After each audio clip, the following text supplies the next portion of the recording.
안녕하십니까. 이번 시간 경영언론 최정일입니다. 2장인데요. 기업의 소유와 형태에 대해서 공부하도록 하겠습니다. 첫 번째 보니까 기업 형태와 분류가 있고요. 1절이에요. 2절은 회사 기업의 형태가 있고 3절은 조합 기업에 대해 있어요.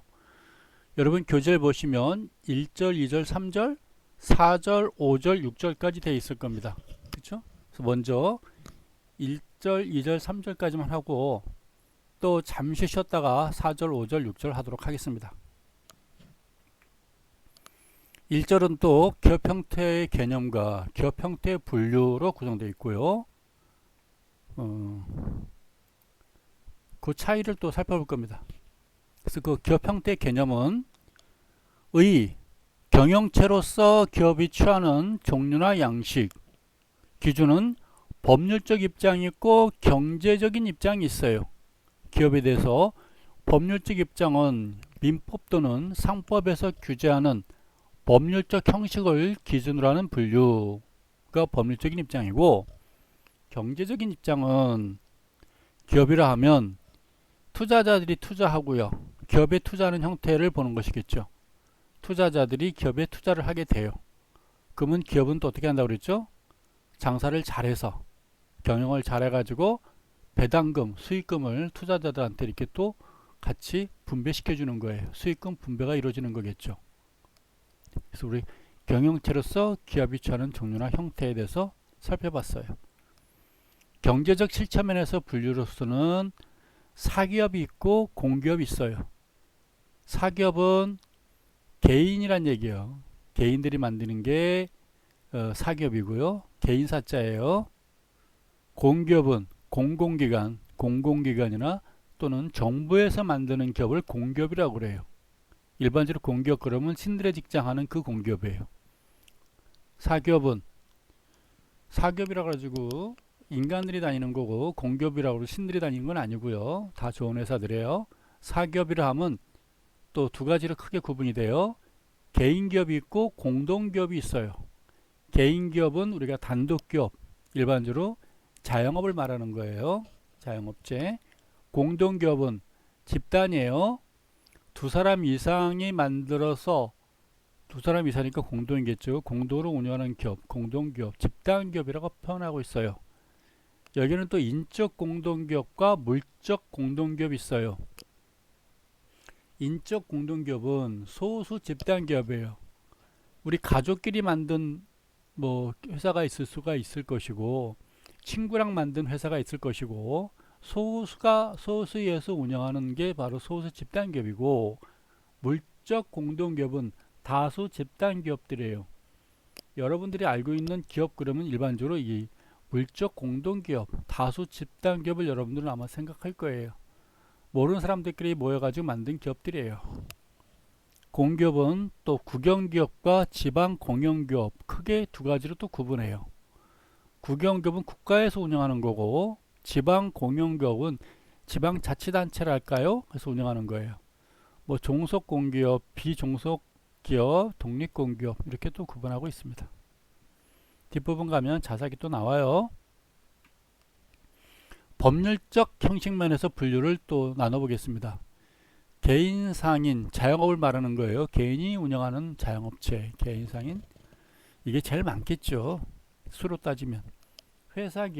회사기업은 한명회사, 합자회사, 유한회사, 주식회사, 크게 네 가지로 구분하고 있어요. 또 조합기업이 있고 공사기업이 있어요. 조합기업은 협동조합이 있고 민법상의 조합이 있고 상법상의 조합이 있어요. 공사기업은 특별법에 의한 공사, 정부회사, 특수회사, 공단이 있어요. 이것도 뒷부분에 또 자세하게 나오니까요. 뒷부분에 이야기하도록 하겠습니다. 회사기업의 형태, 한명회사, 합작회사, 유한회사, 주식회사로 구분하고 있어요. 회사기업은 영리를 목적으로 하는 법 인격을 갖는 사단이다 라고 보는 것입니다. 따라서 회사기업은 크게 세 가지 특징이 있어요. 사단성, 개인들이 모인 거니까요. 사기업이니까요. 사단성이겠죠. 공단성이 아니라 사단성. 법인성, 회사니까 법인의 성격이겠죠? 그러니까 법인세를 내요. 자영업은 주민세를 내겠지만 회사는 법인이기 때문에 법인세를 내요. 세무서에 신고하면 돼요. 우리 회사 법인으로 해주세요. 그러면 되겠어요. 뭐 세제 혜택도 있고 많이 하니까 편리하니까 법인으로 일반적으로 등록하는 거예요. 회사란 영리성, 돈 벌기 위해서 모인 거예요. 따라서 회사 특징 세 가지, 사단성, 법인성, 영리성 이렇게 우리가 구분하고 있습니다. 이 정도는 여러분들이 뭐 충분히 이해 가능하겠죠. 한명회사, 합자회사, 유한회사 비교를 해봤어요.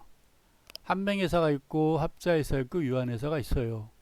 여러분 교재도 이런 내용들이 자세히 나오는데 한명회사 2명 이상의 무한책임사원, 합자회사 무한책임사원 플러스 유한책임사원으로 구분되어 있고요. 유한회사는 2명에서 50명의 유한책임사원으로 구성되어 있어요. 이렇게 되어 있는데 여러분들이 쭉 보면 나머지 것들은 뭐 읽어보면 어려운 게 없이 이해할 수가 있어요. 근데 무한책임이 뭐고 유한책임 뭐고 무한책임 유한책임 뭘까요? 여러분들이 고민할 거예요. 무한책임, 무한히 책임져 주는 게 무한책임이에요. 유한책임은 책임에 한계가 있어요. 친구 사귈 때 무한책임, 나 죽을 때까지 책임져 줘. 그럼 무한책임이에요. 유한책임은 나 25살까지만 책임져 줘. 주름살 안 생길 때까지만 책임져 줘. 예를 드는 거예요. 오해하지 마시고요. 유한책임 한계가 있는 거예요. 1년 동안만 책임만 져줘. 군대 갔다 올 때까지 책임져 줘. 뭐 이런 거겠죠. 유한책임 한계가 있다라는 얘기예요. 뭐 사례가 잘못됐다면 용서할게요. 그래서 무한책임과 유한책임 이렇게 책임이 무한한 거냐 책임에 한계가 있느냐 그렇죠? 무한과 유한 책임선을 구분하고 있어요. 이게 뭘까요? 한명회사는 내가 100만 원을 빌려서 은행으로부터 100만 원을 빌려 가지고 사업을 했어요. 근데 손해 봤어요. 그 은행에서 빌린 100만 원 어떻게 해야 돼요? 이때는 다 갚아야 돼요. 왜? 한명에서는 무한책임 사원으로 구성되어 있기 때문에 책임을 무한히 져야 돼요. 언제까지 갚아야 돼요? 100만 원 다 갚을 때까지 갚아야 돼요. 그쵸? 어떻게 방법이 없어요. 합자에서는 뭘까요? 무한책임 사원과 유한책임 사원으로 구성되어 있어요. 무한책임 사원은 친구랑 동업해서 회사를 치킨집을 차렸어요. 옆집 아저씨들끼리 회사를 치킨집을 차렸어요. 옆집 아저씨들끼리 치킨집을 둘이 차렸는데 두 사람이서 하다 보니까 배달할 사람도 필요하고요. 전화 받을 사람도 필요하고요. 포장할 사람도 필요하고요. 서빙할 사람도 필요했어요. 그래서 종업원 5명을 뽑았어요. 그래서 은행에서 200만 원 빌려가지고 사업을 했는데 장사가 잘 안 돼가지고 문을 닫았어요. 그래서 200만 원 손해봤어요. 갚아야 돼요. 은행에 200만 원 빌린 돈 갚아야 돼요. 그럼 누가 갚아야 돼요? 종업원들은 갚을 필요가 없겠죠. 종업원들은 도덕적인 책임이 있겠죠. 왜? 서빙 잘 못 도와줬기 때문에. 우리가 좀 더 친절하게 잘했으면 장사가 잘 될 수도 있었었는데 죄송해요. 그치? 그 유한 책임까지는 질 수 있겠죠. 죄송해요. 그러고 가면 되는 거예요. 도덕적인 책임. 근데 무한 책임 사원. 옆집 아저씨들 두 사람에서 치킨집을 차렸기 때문에 이 사람들은 그 은행에서 빌린 돈 200만 원을 다 갚을 때까지 갚아야 돼요. 그래서 무한 책임이에요. 그래서 합자회사는 이와 같이 무한 책임 사원과 유한 책임 사원으로 구분되어 있어요. 이제 무한 책임과 유한 책임 구분이 가는 거죠. 유한회사는요, 전부 다 유한 책임만 가진 사람들끼리 모였어요. 은행에서 돈을 빌려왔어요. 유한회사 돈을 빌려와서 사업했는데 300만 원 빌려서 사업을 했는데 장사가 잘 안 돼서 문 닫았어요. 근데 직원들이 전부 다 유한 책임만 있어요. 그렇죠? 그럼 회사는 망했어요. 회사는 망했으나 그 사원들은 전부 다 도덕적인 책임만 지고 그냥 회사만 잃고 나가는 거예요. 그럼 은행에서 돈을 왜 빌려줘요? 이런 회사를. 그러니까 은행에서 돈 빌릴 때는 그 회사의 신용도, 실적을 잘 보고 빌려줘야 되는 거겠죠. 아무나 막 빌려주면 안 되는 거죠. 그래서 은행에서 돈 빌릴 때는 담보가 있다든가 사업이 잘 되는 거 보고 빌려주는 거겠죠. 신용도를 보고 빌려주는 거예요. 바로 그런 겁니다. 그럼 주식회사란 무엇인가? 한 명에서 합작해서 유한회사가 있었는데 거기 유한회사에서 한 발짝 더 발전된 게 주식회사예요. 그러면 주식회사란 무엇인가? 이 주식회사를 현대사에서 가장 대표적이고 전형적인 기업 형태로 되어 있어요. 주주라는 불특정 다수인으로부터 거액의 자본을 조달받고 있어요. 조달된 자본은 주주로부터 독립해가지고 전문 경영인에 의해서 운영되고 있어요. 그러니까 투자자, 주주는 따로 있고요. 운영하는 사람 따로 있고 그래요. 우리가 대표이사 전문 경영인이에요. 네. 월급 받고 있어요. 대표이사가 그 회사 주인은 아니에요. 단지 전문 경영인이에요. 프로야구 감독이 그 구단의 구단주가 아니겠죠. 그 계약 기간만 감독하는 거예요. 계약 끝나면 나가는 거예요. 그분은 전문 경영인이에요. 프로야구 감독은. 기업도 마찬가지예요. 사장 CEO가 전문 경영인이에요. 계약 기간만 열심히 경영 잘하면 돼요. 실적이 좋으면 연임될 수는 있어요. 일반적으로 기업 중에 잘 나가는 것들 삼성, 포스코, LG, 현대 이렇게 꼽아놨어요. 주식회사 특징은 크게 세 가지 가장 중요한 거겠죠. 자본의 증권화제도가 있고 유한책임제도가 있고 소유와 경영의 분리가 있어요. 유한책임제도 앞에서 공부했던 거죠. 유한회사는 유한책임 직원들로만 구성되어 있어요. 합자회사는 무한책임사원 직원과 유한책임사원 직원으로 돼 있어요.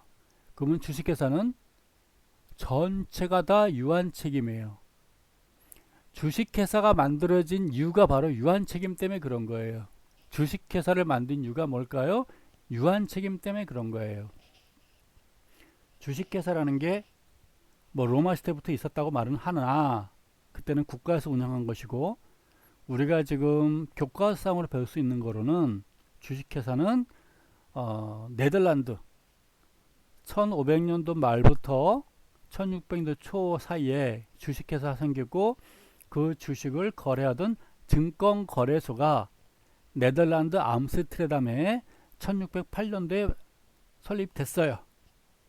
그래서 그 이전에 이미 주식회사가 생겼던 거겠죠. 언제가요? 네덜란드 암스테르담에서. 그때 잘 나가던 주식회사는 우리가 알고 있는 서인도 회사, 동인도 회사들이 가장 잘 나가던 주식회사였어요. 라고 보면 됩니다. 그럼 그 회사들은 주로 뭐 하는 회사인데요?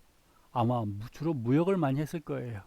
네덜란드가 뭐 공장이 뭐 뛰어난 게 있지는 않았을 거예요. 네덜란드라는 나라는 주로 무역을 해서 먹고 살았다 보면 되겠죠. 그럼 네덜란드는 어디까지 무역을 왔었어요? 네덜란드는 아프리카를 돌아서 인도까지 갔고 인도에서 더 진출해 가지고 동남아까지 갔어요. 동남아에서 베트남도 지나서 어디까지 가냐면 상해까지 갔어요. 상해에서 멈춘 게 아니라 상해에서 더 가가지고 일본까지 또 무역을 했어요. 상해에서 서인도에서 그 범선이 배가 상해를 떠나서 일본에 가다가 태풍을 맞아가지고요.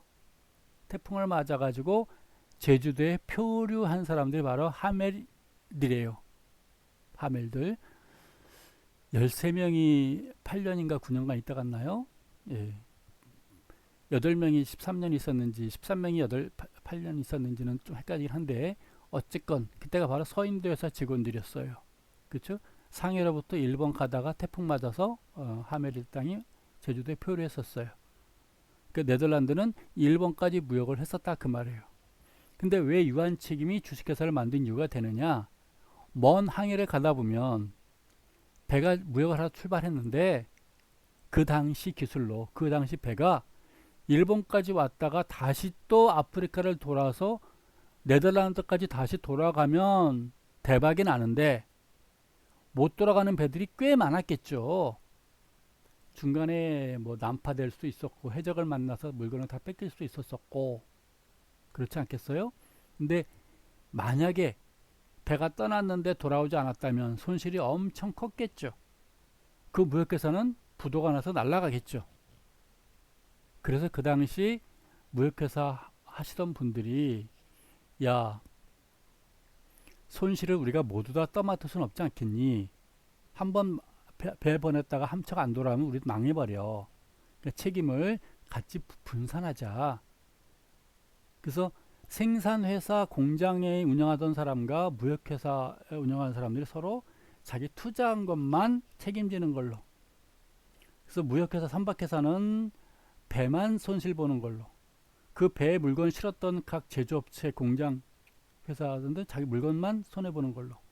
그게 바로 이제 자본의 증권화 제도랑 연결되는 거겠죠. 모든 자본금 투자금이 다 주식으로 돼 있어요.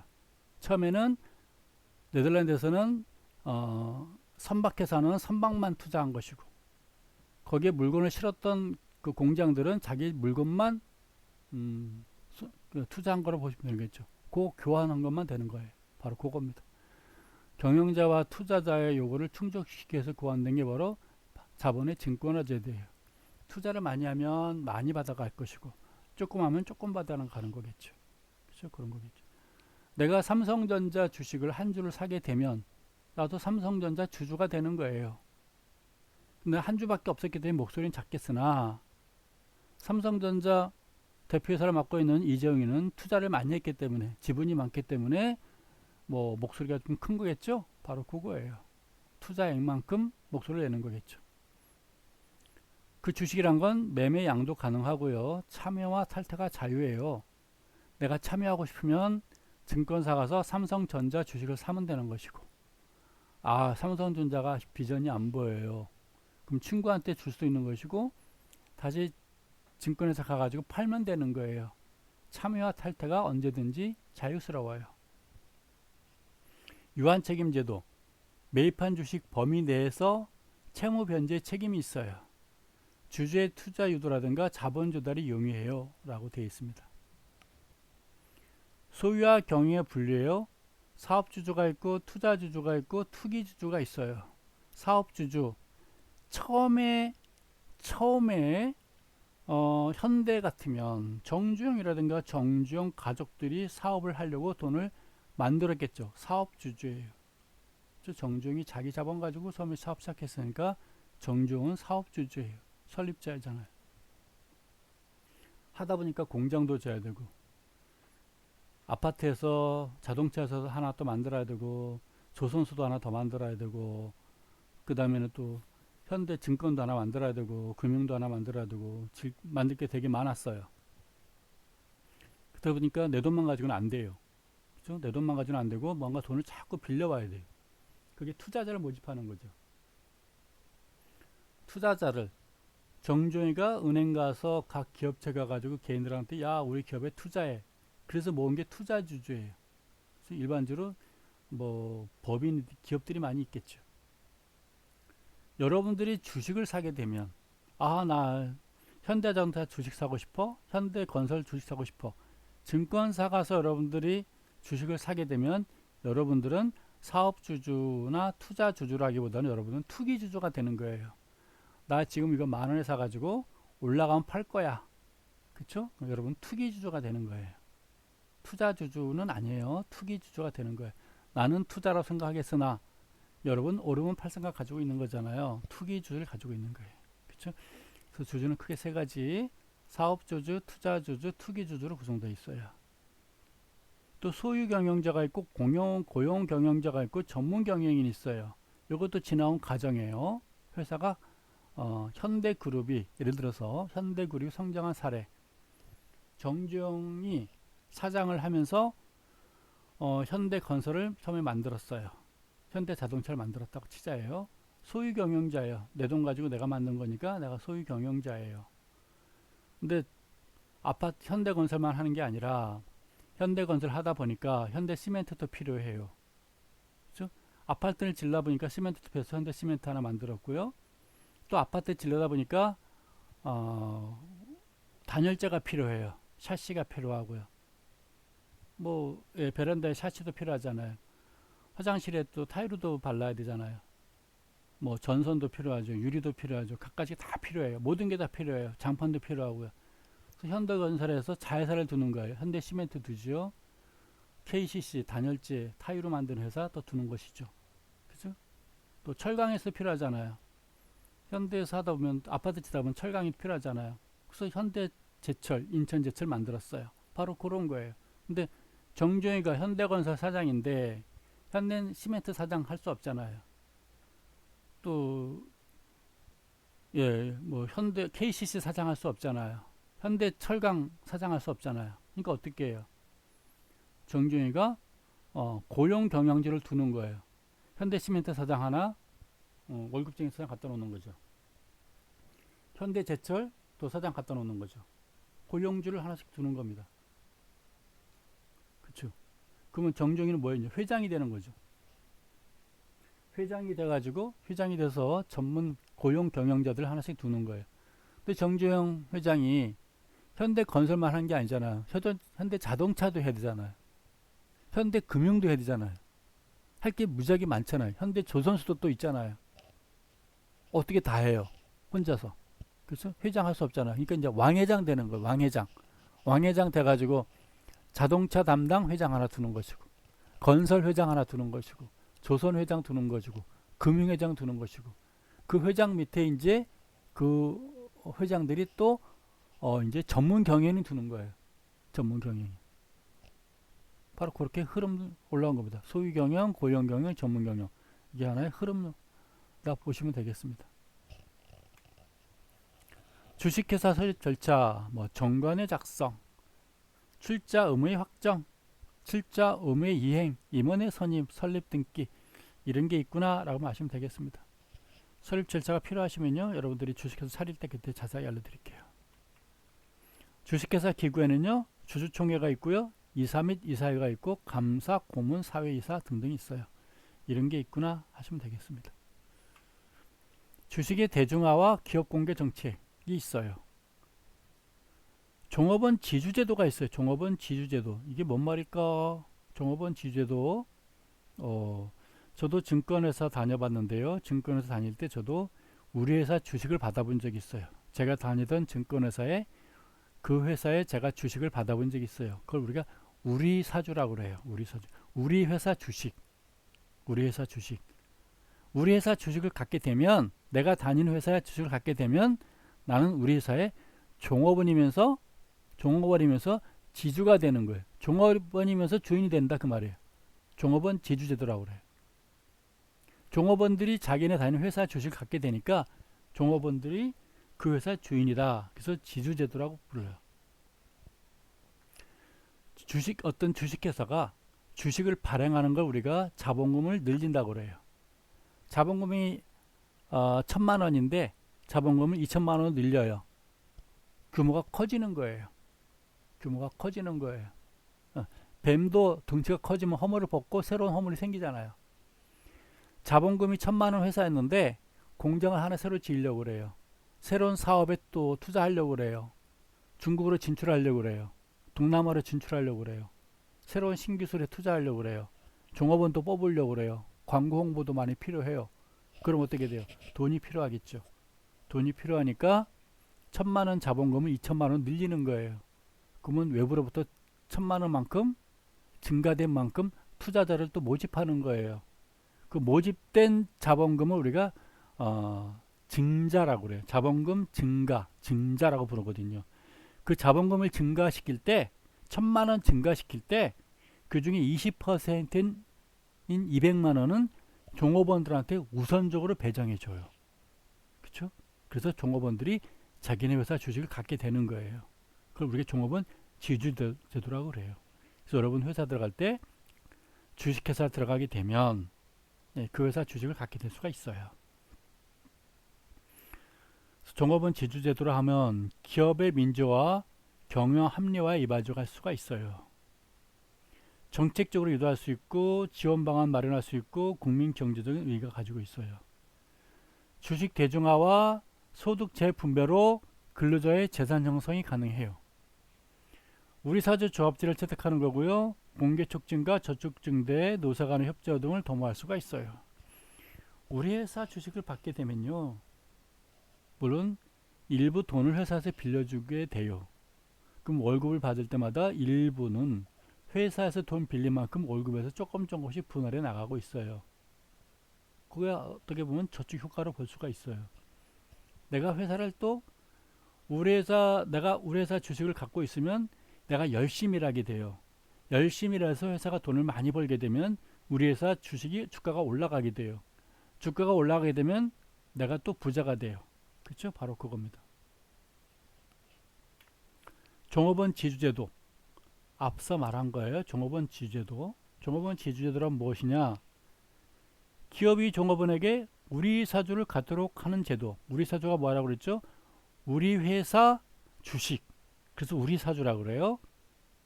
우리 회사 주식을 종업원들한테 나눠주는 거예요. 언제? 증자할 때. 자본금 1,000만 원에서 2,000만 원 만들 때 1,000만 원만큼 자본금이 증가가 되죠.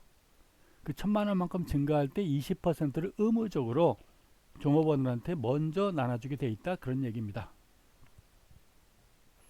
그러면 어떤 효과가 발생해요? 근로의욕이 상승하게 되고 이직률이 감소하게 되고 저축 장려 효과가 되는 것이고 퇴직금 제도가 보완하게 되는 거죠. 퇴직할 때 그 주식 갖고 나가면 되든가 팔면 되는 거니까 그래요. ESOP 종업원 제도란 얘기예요. 유상 또는 무상 증여 가능하고 공로주에 의한 분해도 가능하고 이윤 분배제에 의한 분배 이윤이 되고 공로주란 건 무엇이냐면 회사에 큰 공로를 내세우게 되면 회사가 가지고 있는 주식을 그 종업원들한테 나눠주실 때 그 말이에요. 포상으로 보너스로 준다 그 말이에요. 때로는 진짜 유능한 사람을 스카우트 해올 때 자기네 회사 주식을 주는 경우도 있어요. 우리 회사 주식 줄게 와서 열심히 같이 하자. 이제 세 번째가 조합기업인가요? 조합기업이 뭐가 있을까요? 조합기업의 의의가 있는데 민법상, 산법상의 조합이 또 있네요. 조합기업이라 하면 두 사람 이상의 사람이 경영주체가 되는 인적 공동기업을 조합기업이라 하고 있고 공동기업이지만 별개 형태로서 단일의 행위주체가 되지 않는 회사 조합재산이라 하면 조합원의 공유재산 조합재산은 뭐라고요? 조합원의 공유재산이에요. 우리가 조합이라는 게 뭐가 있어요? 협동조합 있잖아요. 협동조합은 재산이 누구예요?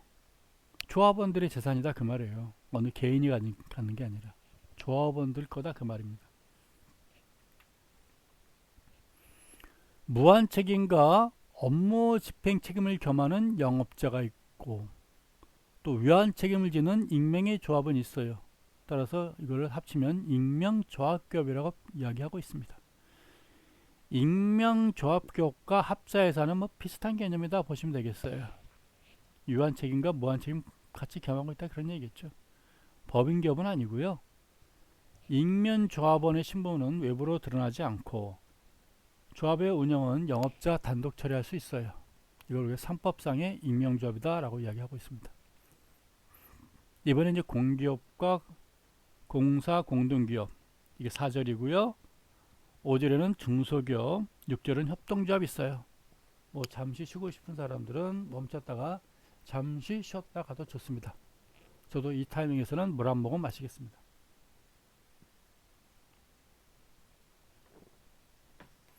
자, 쉬었죠? 4절 들어가도록 하겠습니다. 공기업과 공사 공동기업이에요.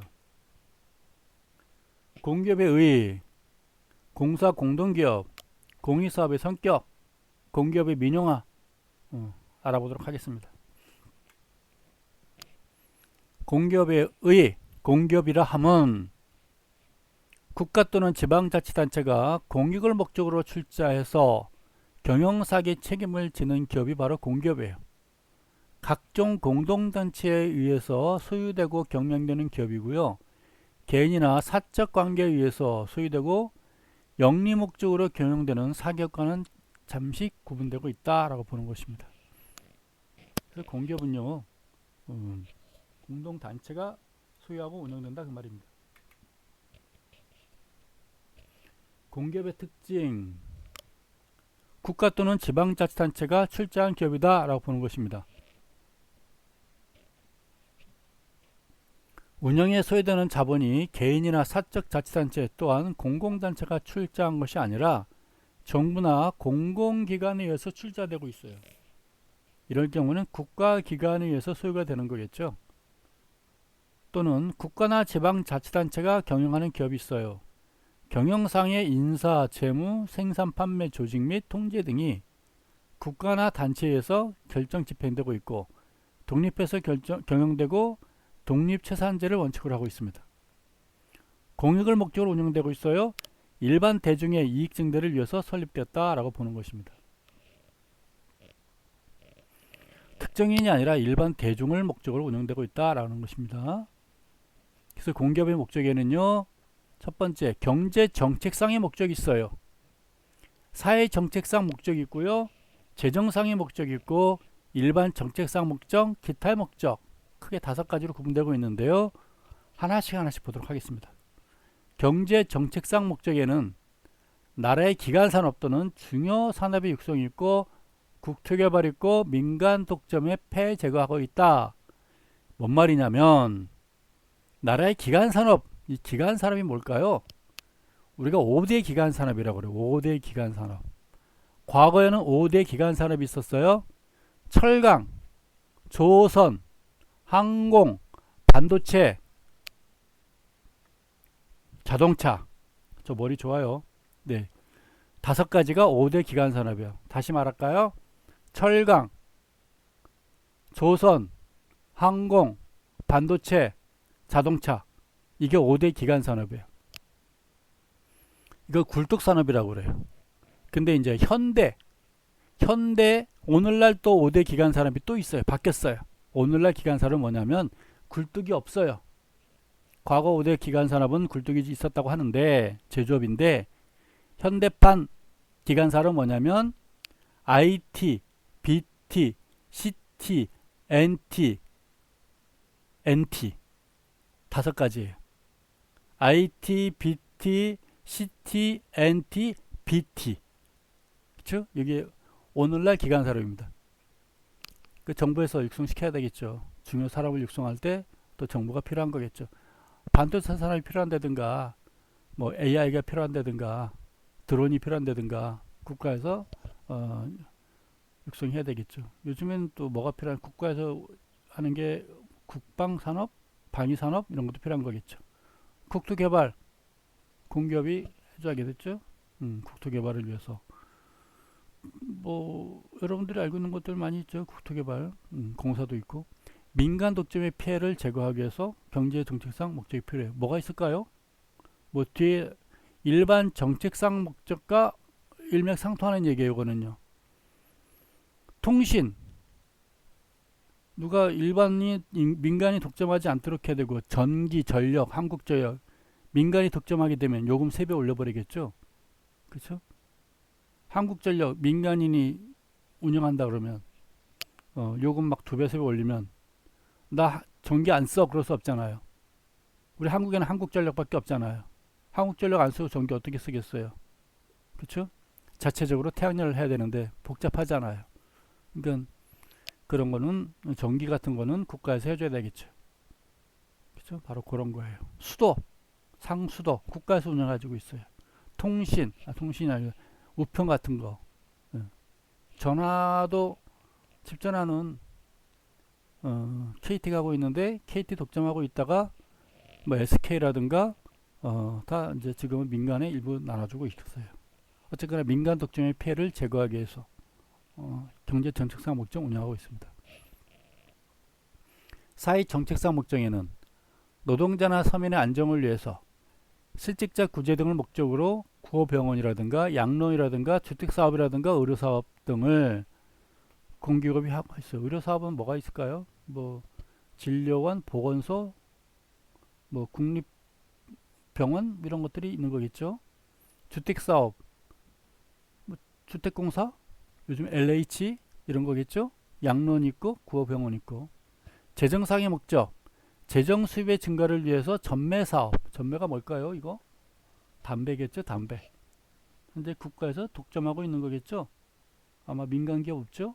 경쟁업체 없죠. 그래서 1,500원짜리를 흡연 인구 줄이겠다는 목적으로 국민들의 건강을 목적으로 명분하에서 요금을 4,500원에 올렸나요? 저 잘 담배를 안 피기 때문에 잘 몰라요. 위에서 내려와서 모르는 게 아니라 담배를 안 폈기 때문에 모르는 거예요. 전매 사업. 또 뭐가 있냐면 재정 수입 목적으로 운영하는 게 인삼이에요. 인삼. 인삼. 그래서 일반적으로 담배 인삼공사에서는 담배하고 인삼을 다 정부에서 운영하고 있어요. 이 인삼이라는 것은 역사가 길어요. 고려시대 때부터 조선시대 오늘날 이르기까지 다 국가에서 독점하고 있어요. 민간이 하는 게 아니라 국가 독점 사업이다 라고 보시면 되겠네요. 일반 정책사 목적에는 국민의 일반적인 복지 향상을 위한 전신, 전화, 철도, 우편, 수도 등의 공익사업을 이거는 뭐 가능한이 아니라 가능하면 꼭 국가에서 운영하는 게 좋은 거겠죠. 철도, 뭐 지하철 적자라고 그래가지고 민간한테 넘기는 순간 요금이 3배 올라가겠죠. 그렇죠? 여러분들 일반 대중들이 저렴하게 기차 탈 수 있고 지하철 탈 수 있는 것은 국가에서 운영하기 때문에 그런 거예요. 국가에서 좀 손해가 나더라도 적자가 나더라도 일반 서민들이 저렴하게 운영할 수 있도록 저렴하게 공급해주고 있는 거예요. 올리면 흑자 만들기 위해서 올리게 되면 일반 서민들의 피해가 너무 커져요. 그래서 이런 것들은 민영화시키면 안 되고요. 한동안은 민영화시키면 안 되고 국가에서 운영하는 게 좋아요. 꼭 그래야 돼요. 기타 목적에는 국가 또는 지방자치단체가 자가 생산을 위한 조폐공사가 있군요. 돈 찍어낸다라는 거겠죠. 조폐공사면요. 기획예산처 지정공기업 좀 2007년도 좀 오래되긴 했으나 뭐 지금이랑 별 차이 없어요. 시장형 공기업에는 한국가스공사, 한국전력공사, 인천국제항공사, 한국공항공사, 부산항만공사, 인천항만공사가 있어요. 그 외에도 각가지 항만공사, 항구 있는 데마다 있겠죠.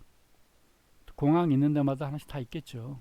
제주도 있고 뭐 부산 공항도 있을 것이고 다 있어요.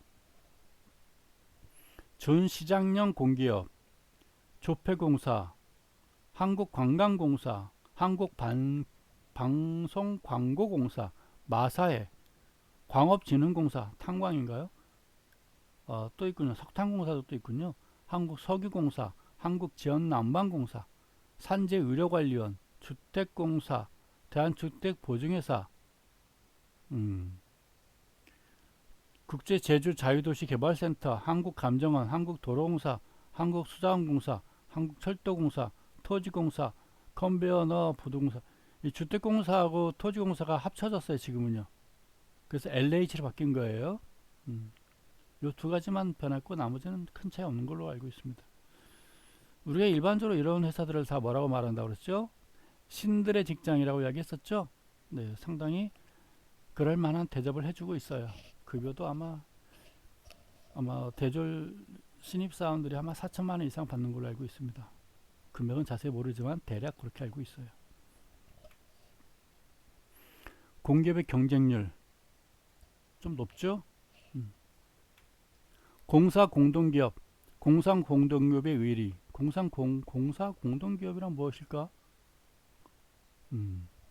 공이라면 공공, 국가, 사는 개인 사자겠죠? 국가와 개인이 공동으로. 그래서 공사 공동기업의 의는 국가나 지방자치단체가 민간과 공동으로 출자 운영하는 관민합동기업으로 공사 혼합기업 또는 공사 공공기업 이렇게 부르고 있어요. 공사 공동기업의 형태는 특수회사 형태가 있고 영단이 있고 금고가 있고 영단이라든가 금고 형태로 있다 그런 얘기겠죠. 영단이라면 우리가 공단도 마찬가지예요. 이런 형태가 있다라고 보는 것이군요. 공익사업의 성격에는 공익사업의 의의는 전기라든가 철도, 통신, 수도 등과 같이 공중의 일상생활에 필수 불가피한 서비스를 실비나 영가로 제공하는 사업이에요. 전기, 철도, 통신, 수도 국가에서 운영하고 있잖아요. 그래서 저렴하게 일반 서민들한테 제공해주고 있는 거예요. 염가를 제공해주고 있는 사업이다 그 말입니다. 여기서 크게 플러스 나지는 않아요. 손해나고 있어요. 그만큼 저렴하게 제공해주고 있다는 얘기예요. 이게 민영화가 되게 되면 요금이 3배 이상씩 올라가게 되겠죠. 예를 들면 영국의 경우 1945년도 이후 철도, 통신, 기계 등과 같이 사회 공익에 관련되는 부분이 국유화되어서 공기업체로 운영되고 있다. 근데 실제로는 또 1980년대인가 90년대에 대처 수상이 된 이후로부터 보수당 당수였었는데요. 대처 수상이라고 여자분 계셨어요. 그분이 아마 수상을 하면서 다 민영화 시킨 걸로 알고 있습니다. 민영화 되면서 요금이 많이 올랐어요. 예, 그렇게 들었어요. 공익사업은 공기업뿐만 아니라 사기업으로 운영이 가능하므로 공기업과 구분되고 있다 라고 또 이야기하고 있습니다. 다음 페이지 볼까요? 공익사업에 공공적인 특질이 있습니다. 첫 번째가 공공성이 있고 독점성이 있고 공공통제성이 있어요. 공익사업이란 뭐예요? 공공성이 있죠. 어떤 일반 사람들을 위해 아니라 공공을 위해서 만든다. 그래서 공공성이라고 그래요. 독점성이라는 게 또 있는 것이겠죠. 독점성. 공익사업, 독점성. 개별업체가 없어요. 국가에서 운영해 주는 거기 때문에. 전기, 국가에서 독점적으로 해주고 있잖아요. 경쟁업체 없잖아요. 수자원공사, 국가에서 독점적으로 해주고 있잖아요. 그 대신 잘해주고 있어요. 저렴하게. 공공의 통제성을 가지고 있어요.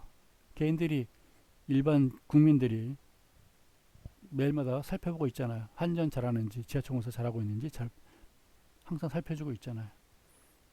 그래서 공익사업의 공공적 특질 세 가지, 공공성, 독점성, 공공통제성, 이런 거 좀 여러분들이 아마 이해는 할 필요가 있겠네요. 공기업의 민영화라고 있어요. 왜 공기업들을 자꾸 민영화시키고 그래요? 제가 말했죠. 이거 아까 말한 전기, 통신, 수자원공사 이런 것들은 민영화되면 슬프다 그랬잖아요. 요금이 올라간다. 근데 공기업을 자꾸 민영화시키려고 하는 경우도 있어요. 왜 시키려고 그럴까요? 민영화의 정의, 민영화는 다양한 의미로 사용되고 있어요. 비효율적인 공공기업의 기능이라든가 활동이라든가 조직을 효율적인 민간 주도로의 기능이라든가 활동 조직으로 전환시키려는 시도가 있을 수는 있겠죠. 공기업으로 하면 답답하고 뭔가 거대하고 공룡이고 잘 움직이지 않고 생산성 떨어지는데, 민간 기업으로 가게 되면 생산성이 뛰어나고, 그죠? 구조종 들어가 가지고 쓸데없는 인력도 축소하게 되고 당연히 변할 수는 있는 거겠죠. 그런 좋은 점도 물론 있어요. 민영화는 공기업의 매각과 각종 행정기능과 활동 등의 행정 서비스를 민간에게 인용하는 것을 포함하고 있다라고 보는 겁니다. KTNG라든가 포스코라든가 KT라든가 일부 민영화 시켜놓고 있고, 포스코도 한때는 국영기업인데 우리가 여러분들이 포항제철 주식 살 수가 있어요. KT 주식이라든가 한전 주식도 여러분들이 살 수가 있어요. 일부 민영화를 시켜놨다라고 보시면 되는 것입니다. 그래서 민영화는 좋으나 전체를 다 민영화 시켜버리면 민간기업 됐을 때 뭐라 그럴까요? 단점도 많이 있으니까요. 그래서 공기업의 민영화는 장단점이 있어요. 장단점이 있다는 것만 이야기해 줍니다. 그 민영화 목적이 무엇이냐, 명분이 무엇이냐, 공기업을 민영화시킬 때 명분, 이렇게 좋은 점이 있기 때문에 민영화시키려고 해요 라고 말하는 겁니다. 뭔데요? 정부 소유 지분을 매각해 가지고 정부의 재정 적자를 감소시키겠다. 지하철 공사를 운영하는데 지하철 공사가 엄청난 적자가 나고 있어요. 그래서 이 적자 나는 건 세금으로 메꿔주고 있잖아요. 세금으로 메꿔주다 보니까 정부에서는 우리 세금을 많이 걷어가지고 세금이 지하철 공사에 너무 많이 들어가고 있다. 그래서 지하철 공사를 민영화시키겠다. 그러면 우리 정부의 적자도 많이 줄어든다. 라는 명분으로 지하철 공사를 민영화시키겠다. 라고 할 수가 있어요. 그래서 실제 민영화시키면 정부는 좋겠죠. 적자가 많이 줄어드니까. 근데 누가 손해봐요? 지하철을 매일 타야만 되는 일반 서민들은 눈물 흘리는 거겠죠. 그럼 그 좋아할 사람 누가 있을까요? 지하철을 안 타고 매일마다 자영 타고 다니는 사람들은 좋겠죠. 내 세금이 낭비되지 않고 나는 지하철 탈 일도 없는데 내가 낸 세금이 왜 지하철 공사로 들어가느냐 라고 생각하는, 지하철을 안 타는 사람들은 좋아하겠죠. 주식 분산의 촉진, 민영화시키는 거겠죠. 뭐 한국전력 정부가 가지고 있었는데 민영화시키니까 한국전력의 자본금은 주식으로 되어 있는데 그 주식이 일반인들한테도 일반 대중들한테도 분배가 되는 역할을 하게 되는 거겠죠. 시장 경제 원리에 회복될 수 있다. 경영의 효율성이 증진될 수 있다. 외채 상한을 이용할 수 있다. 바꾸고 외채 상한이 뭘까요? 정부의 빚이죠. 정부가 외국으로부터 돈을 많이 빌려온 게 있는데 지하철공사라든가 뭐 한국전력을 일반 대중한테 민영화시키면서 판만큼 돈이 생기면 외국의 빚을 갚을 수 있다라는 거겠죠. 바로 그겁니다. 국가에서 운영하는 것보다는 민간인 기업에 맡기게 되면 그만큼 생산성이라든가 효율성은 증진될 수 있는 거겠죠. 바로 그런 거예요. 그래서 목적, 좋은 점들이겠죠. 단점도 있다는 걸 말씀드려요. 이번엔 중소기업이에요. 중소기업의 특징과 중요성과 문제점과 또 마지막으로 어떻게 육성을 시켜야 되느냐. 여러분들이 그 대기업은 사실 많지는 않고요. 중소기업에 여러분 선배들 중소기업 많이 들어가는데 그럼 중소기업이란 건 무엇인가 여러분들이 그 특징 한번 살펴보시기 바랍니다.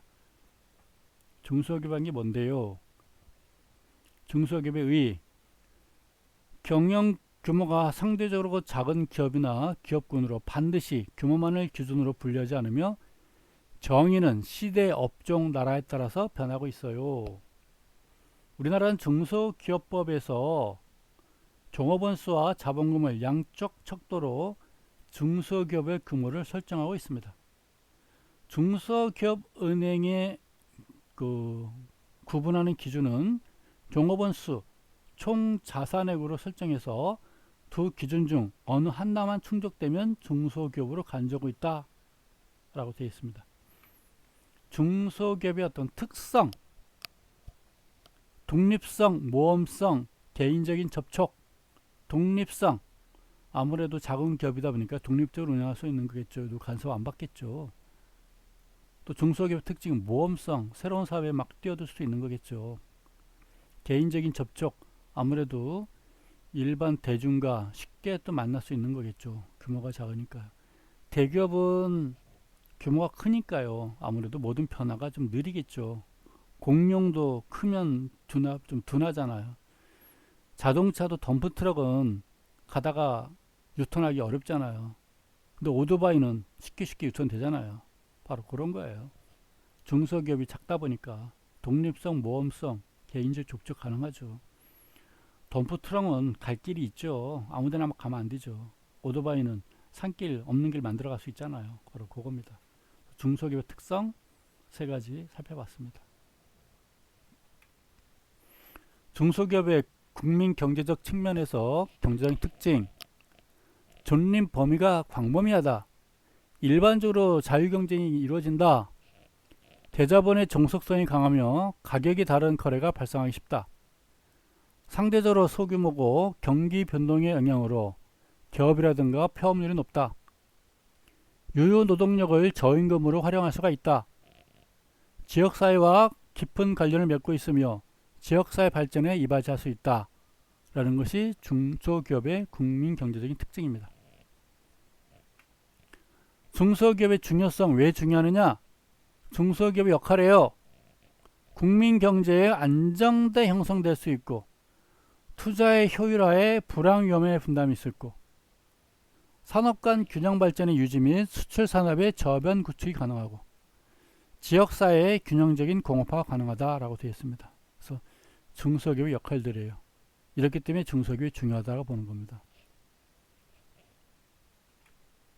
중소기업의 문제점도 물론 있겠죠. 뭐 중요성도 있고 역할도 있겠지만 문제점도 없을 수는 없겠죠. 회사가 작기 때문에 좋은 점도 있겠지만 또 그만큼 문제점도 있다 그 말입니다. 회사 형태를 택하고 있지만 개인 기업적 색채가 너무 뛰어나다, 너무 강하다 그런 거고 가게와 기업이 실질적으로 분리되지 못한 업소 형태를 띠고 있다 라고 보는 겁니다. 가게는 뭐죠? 집안에서 가족 기업이죠. 가족 기업인지 일반적인 기업인지 구분이 잘 안 간다 그런 얘기입니다. 대기업에 종속되어 있는 경우가 많아서 독립성이 위협되거나 대기업의 여러 영향이 파급되는 경우도 있고다 그 말이에요. 대기업의 횡포가 있을 수 있다 그 말입니다. 중소기업 스스로 성장하기는 어려우니까요. 대기업의 하청업체로 많이 있다 그 말이에요. 현대자동차가 있으면 밑에 하청업체들이 한 2, 3천 개 뭐 있다고 그래요. 현대전자가 있으면 현대전자의 갖가지 부품들을 제공하는 하청업체가 또 2, 3천 개 있다고 또 그래요. 그래서 그 2, 3천 개 하청업체들은 다 중소기업들이겠죠. 그 기업들은 현대건설과 삼성전자만 바라보고 사는 기업들이에요. 바로 그겁니다. 거래처 바꿀 수도 있는 거고 그러잖아요. 가격 횡포도 있을 수 있는 것이고.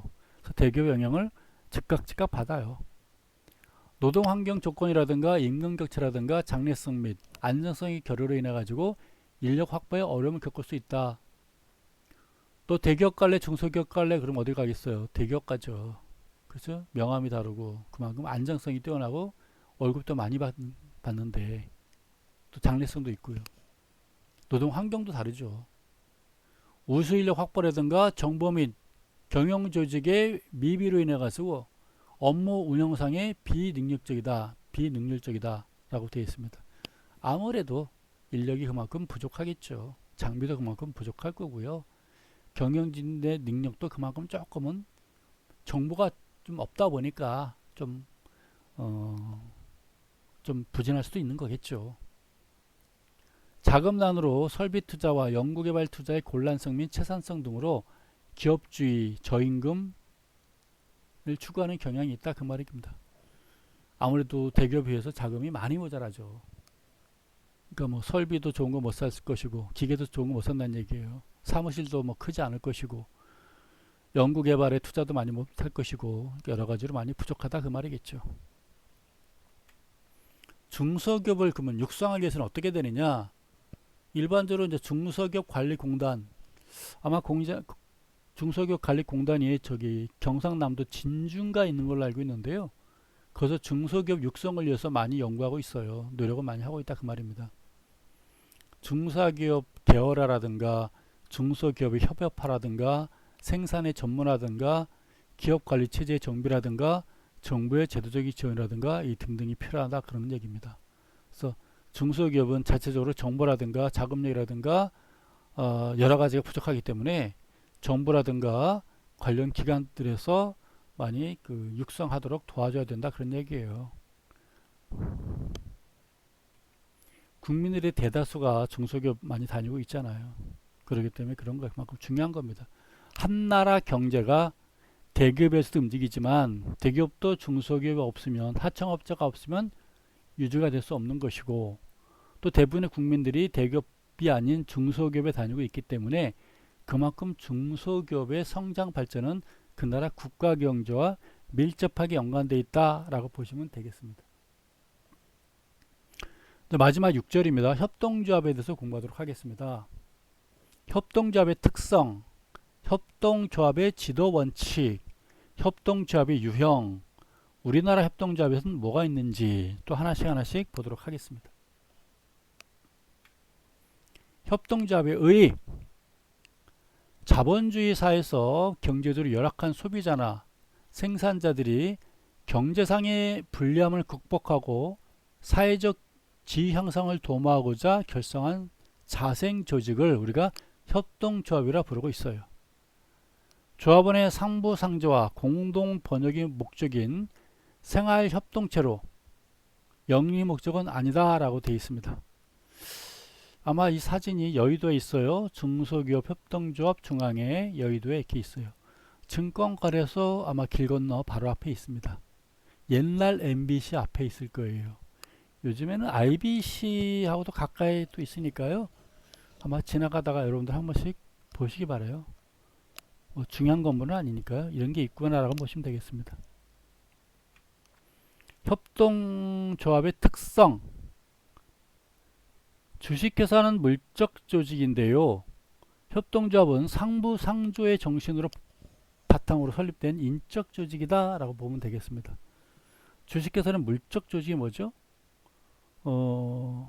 주식회사 들어가면 서로 아는 친인척이 아니고 뭐 같은 일을 하는 사람이 아니고 다 들어와서 알게 된 사람들이잖아요. 일반 대중을 상대로 불특정 다수인을 대상으로 채용 공고가 나가지고 불특정 다수인을 뽑은 거잖아요. 그렇죠? 그래서 물적 조직이라고 얘기를 하는데 협동조합은 같은 일을 하는 사람들끼리 서로 결성하는 게 하는 거예요. 같이 모여서 한번 으쌰으쌰 해보자. 그래서 결성하는 거잖아요. 그래서 우리가 그 인적 조직이라고 해요. 같은 일을 하는 사람들끼리 또는 같은 동네 사는 사람들끼리 뭐 등등이겠죠. 같이 농사 짓는 사람들끼리 같이 뭐 물고기 잡는 사람들끼리 그렇죠? 그런 거겠죠. 기업은 개인주의나 이기주의를 바탕으로 돼 있으나 협동조합은 협동주의적 기초 위에 설립된 조직이 바로 협동조합이다. 주식회사와 협동조합 모두 민주주의 원리로 운영되고 있고 주식회사는 일주 1표제이지만 협동조합은 1인 1표제로 돼 있다 그 말입니다. 협동조합 사람 하나가 표 하나예요. 우리가 뭐 대통령 선거할 때라든가 뭐 국회의원 뭐 도지사 뭐 시장 뽑을 때 1인 1표제잖아요. 근데 주식회사는 주주총회 가게 되면 1인 1표제가 아니죠. 각자 가지고 있는 주식 수에 따라서 그만큼 힘의 균형이 무너지겠죠. 내가 주주 10개 가지고 있으면 10표. 내가 주식을 1000개 가지고 있으면 난 1000표가 되는 거잖아요.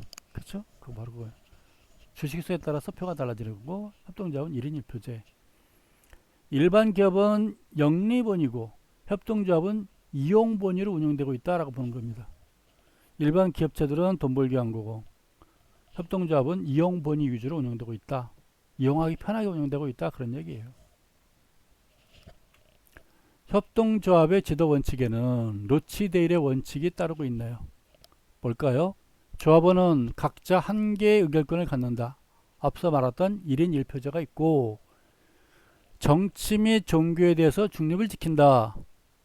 정치 및 종교상의 중립. 조합원을 교육한다. 교육주가 있겠지. 교육주의. 자금은 기부가 아니고 조합원의 출자에서 의한다. 자조주의. 출자금에 대해서 이자를 지급하지만 일정률 이하로 한다. 이자의 제한이고. 조합에 잉여금이 생긴 경우 이를 조합원 각자의 구매고에 따라서 배당한다. 구매고 배당. 구매를 많이 한 것에 따라서 배당이 달라진다 그 말이에요. 많이 구매하라 그런 얘기겠죠. 많이 벌었다는 얘기는 누가 많이 사간 거잖아요. 그래서 많이 사간 사람한테 주겠다 그 말이죠. 상품은 시가로 종업원에게 판매한다. 시가지와 종업원 이용 원칙이다 그 말입니다. 물건 가격은 저렴하게 팔지 않는다 그 말이에요. 시중에 10,000원이면 똑같이 10,000원을 팔아요. 그 대신 이익이 생기면 많이 사간 사람한테 이익을 많이 배당해 주겠다 그런 얘기예요. 상품은 현금 판매한다. 좋은 품질의 물건을 정확한 양으로 조합원한테 판매한다. 현금질인 앞으로 바꿔야 되겠네요. 카드, 좋은 신용카드를 왜 못하게 하죠? 옛날 것 같아요. 바꿔야 될 것 같습니다. 국제협동조합연맹의 지도원칙에 또 있어요. 조합 공개 원칙이 있고요. 민주적 관리의 원칙이 있고요. 이용고에 의한 이익 배당의 원칙이 있고요. 앞서 설명했죠. 현금주의 원칙. 이게 뭐 현금 해야 되네. 앞으로 현금 없어지면 어떻게 하죠? 이익 자본 제한의 원칙이 있고요. 교육 촉진의 원칙이 있고요. 정치적 종교적 중립 원칙. 앞서서 봤던 원칙과 뭐 거의 일맥상통하네요. 국제협동조합 연맹에서 이만큼 원칙을 제시했는데 뭐 우리나라도 거의 여기에 잘 충실하게 뭐 따르고 있는 걸로 판단이 됩니다. 협동조합의 유형에는요. 소비자 협동조합이 있어요.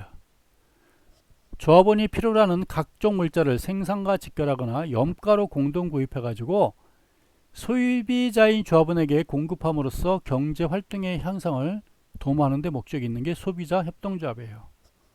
여러분들이 아마 소비자 협동조합이란 말은 여기저기서 많이 들어보지 않았을까 싶어요.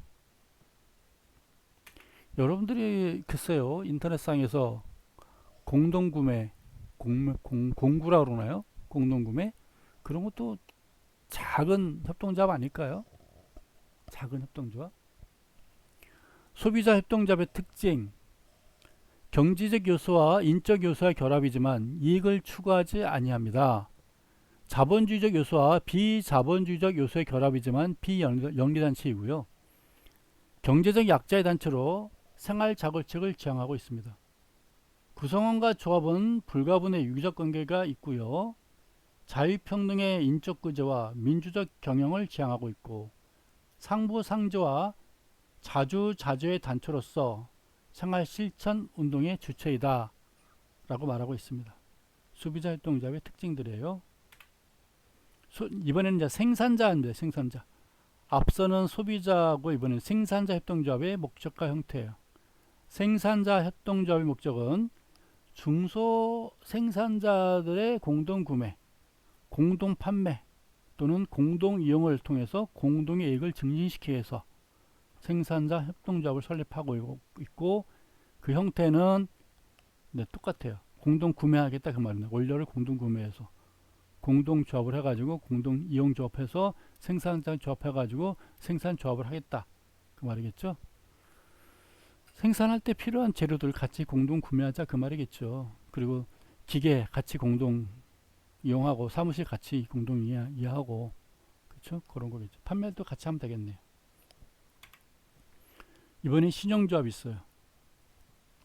금전상의 여수신 업무를 행하는 조합이고 조합원과 일반인으로부터 예금을 받고 자금이 필요한 조합원에게 각종 자금을 대여한다.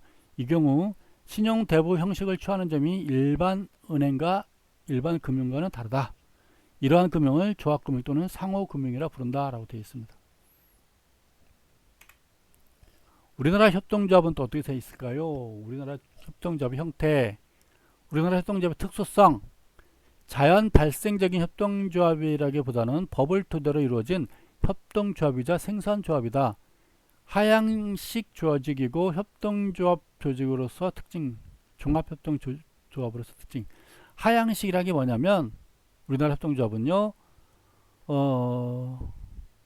조합원들이 야 우리 만들자 이렇게 한 게 아니라 위에서 만들어준 거다 그 말이에요. 야 니네 이거 만들어봐. 니네 만들어봐. 협동조합 만들어봐.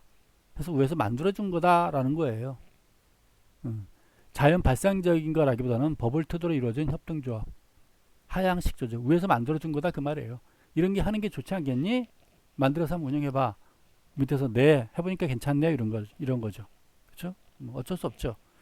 잘 모르니까 못 만드는 거겠죠. 모르니까 못 만드는 거죠. 해보면 알겠으나. 그렇죠? 그런 거겠죠. 처음에는 위에서 만들어졌다 그 말입니다. 만들어져도 잘 사용하면 더 좋은 거니까요. 농업협동조합이 또 있네요.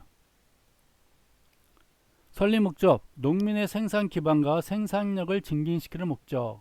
생산 및 생활지도, 구매사업, 판매사업, 신용사업, 이용사업, 공제사업, 농촌 가공사업, 의료사업. 이걸 농업협동조합에서 운영하고 있다라고 보면 되겠네요. 그렇죠? 이번엔 수산업협동조합도 있어요. 수산업협동조합. 설립 목적, 어민과 수산제조업자의 협동조합을 통해서 수산업의 생산력 증진과 어민 및 수산제조업자의 경제적, 사회적 지위 향상을 도모하여 국민경제의 균형 발전에 기하고 있다. 지도사업, 구매사업, 보관 판매사업, 신용사업, 이용사업, 구제사업, 공제사업, 복리후생사업 등등 있어요. 이게 농업협동조합이 있고 여러분들이 혹시 그 길을 지나가다 보면 농협은행 본 적이 있지 않나요?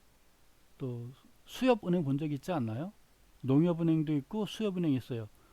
농협증권도 있잖아요. NH증권이 아마 농협 NH은행, H증권 있죠? 농협은 커요. 수협은 은행이 있잖아요. 아직 수협증권은 없고 수협은행이 있는데 똑같은 거예요. 일반 은행과 똑같은 거예요. 뭐 급여도 비슷하고요. 근무 환경도 비슷하고요. 그래서 여러분들이 농협과 수협도 괜찮은 은행이니 금융기관이니까요. 많이 이용해도 여러분들이 들어가도 좋고 이용해도 좋고 그래요. 여기까지인가 봅니다. 그래서 오늘 6절까지 쭉 살펴봤어요. 1절부터 6절까지 쭉 살펴봤는데요. 뭐 어려운 건 없었습니다. 혹시 공부하다가 애로사항 있으면 모르는 거 있으면 뭐 질문 달아주시고요. 질문 달기가 좀 애매하시면 계약하면 언젠가 계약이 되면 오프라인 강좌에서 강의실에서 못다한 이야기 실컷도 하도록 하겠습니다. 여러분을 빨리 뵙는 날을 기대하면서 2장 강의 여기서 마치도록 하겠습니다. 여러분 수고하셨습니다.